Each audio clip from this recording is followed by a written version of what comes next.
idol. Good morning, good morning. Mga idol, baka meron kayo mga gantong old coins. Share ko lang sa inyo yung mga binibili kong old coins.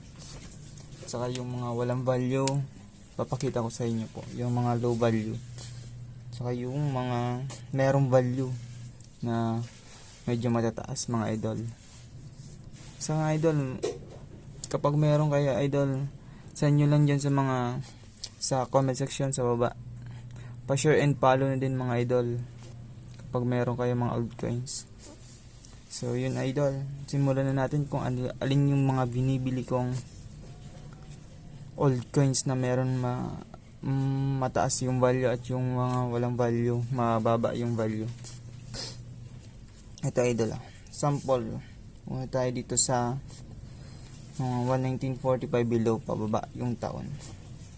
Ganito idol Ito idol is 50 cents, 50 centavos.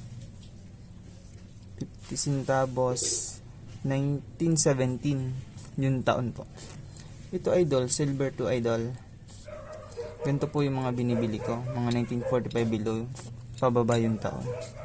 Sa mga idol, yung mga iba pong mga common coins, yung mga ganito, medyo mga low value pa po yan kasi halos madami pa po nitong mga nilabas.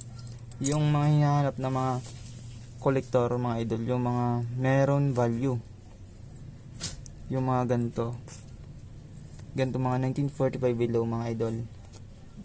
So yung mga common idol, meron yan bumibilo mga idol sa mga ibang collector, unyo collector, yung mga bago.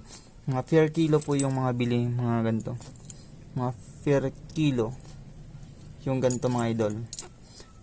Dito idol, depende sa coins po yung binibili mga idol. Meron din kasi mga damage yung coins, pero depende din sa bibili mga idol. Depende po dun sa coin collector na bibili kung magkano. So depende po sa pag-uusap ninyo kung magkasundo po kayo dun sa presyo. So ito idol, mga kahit ako idol, kapag meron kang sample ganito idol, 50 cents, send nyo po dyan sa comment section, kunin ko agad sa inyo idol. Pag-usapan natin kung magkano ang price. So ito pa idol, dito tayo sa isa. Meron pa nito idol, ito 50 cents ay 10 cents tayo idol. Ito idol, 10 cents, 1904 po yun idol. Gandang kondisyon yun na idol. Yan po is 1904. 10 cents to idol. Yan po, 10 cents. Yan po. Bumibili din ako niyan mga idol, mga per piso po yung mga bili ko. Pero kapag gantong medyo maganda, per pieces po. Pero depende na din po sa bibili sa inyo na collector. So, ito idol. Dito pala tayo idol sa yung ibang mataas na yung value nitong 10 peso. 10 peso is yung binibili nito idol, may yung 10 peso 2007 po, 2009 lang mga idol. 2007, 2009 yung binibili dito taon po. Kapag di mga ganito idol, mga 2011, mga common lang po yan.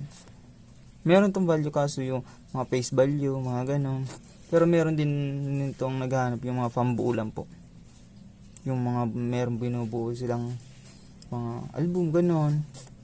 Kapag idol, yung binibili nito 2007 at yung 2009. Yun lang idol mga may share ko sa inyo po. At saan pa ba yun? Ito idol, about dito sa common na ganito idol, mga common coins lang po yan. Mga ano po ito mga idol, yung iba ginagamit ito pang vlog, pamparami ng views. Bibili daw mga 20,000, 5,000, Ang ganito. Huwag po kayo paniniwala dun mga idol kasi ito common coins lang po ito. So meron itong bumibili per kilo mga idol. Per kilo pong bili nito dun sa iba. Kasi hindi naman to bibili ng sobra pa dun sa Kasi tawag dito idol mga common coins lang po. Has madami po, kahit po nga po sa isang bahay nito meron din mga old coins na gantong kumakalat-kalat lang. Common coins lang po idol. Huwag po kayo magpapaniwala dun sa mga vlogger na gumagawa ng content creator na binibili tong mahal na 20,000, meron akong nakita 50,000, 100,000. Huwag po kayong maniwala dun mga idol. Mga papadami yun ng mga viewers mga idol. Yun lang po. So, yun lang idol. Next video ko idol, abangan nyo po. May share po ako sa inyong mga binibiling old coins at saka dun sa walang binibiling old coins. So, yun idol. Kapag nagustuhan nyo idol mga video ko idol, pa-share and follow din mga idol. Maraming salamat po. Legit buyer po ako mga idol. Dito po tayo sa Bicol region kapag meron kayong mga old coins. Share and follow din mga idol. So, pasend na lang po sa comment section kapag meron kayong mga old coins. So, hanggang dito na lang mga idol yung video ko. Maraming salamat po. And God bless. Sa mga pala idol, pasend lang po sa comment section. Share and follow din mga idol kapag na gustuhan nyo po yung video ko. Marami pa akong ma-share sa inyo mga about sa coins, old metal, mga banknote. Abangan nyo mga idol sa susunod na video ko. Thank you and maraming salamat. God bless po.